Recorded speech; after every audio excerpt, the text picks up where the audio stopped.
inshuti bakunze ba Pro Media, abakunze ba Kiliziya Gatolika, ari nayo operating system dukoreramo. Ubutumwa burakomeje. Ubu ngubu turi ku Kinamba, ahahoze hakorera Rwanda Revenue. Twasuye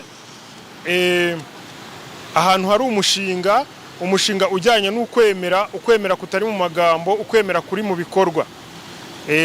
Uwo mushinga witwa Tree of Hope and Joy, bashyira mu bikorwa ivanjiri ya Yezu, mbese nka kumwe Yezu yabigenzaga, abafite inyota akabamara inyota, abashonje akabagaburira, abari kuroba babuze aho bashyira.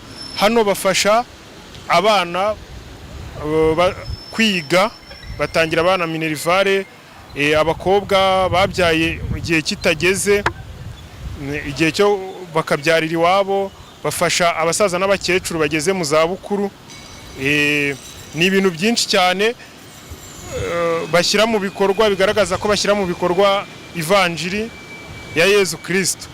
Rero niho twasuye, ubu ngiye kwinjiramo mbatembereze, ariko mwaba munareba dore naho hejuru, ni hara hejuru muri floor ya nyuma. Ubu ngubu rero ngiye kugenda gake gake, ngenda mbatembereza gake gake. Turagenda tugera mu ma office atandukanye, aho amadepartement atandukanye akorera, batubwire neza kubijyanye n'uyu mushinga n'uburyo ukora. Wasanga nawe uyu mushinga uwukeneye bitewe n'ibibazo ufite, ni igiti bugamamo. Ubwo rero wasanga nawe ushaka kugamamo. Ubwo rero reka ngende batembereza. Muraho neza. Kristo Yezu akuze. Iteka ryose. Twatuje kubasura. Murakoze, ni karibu. Murakoze.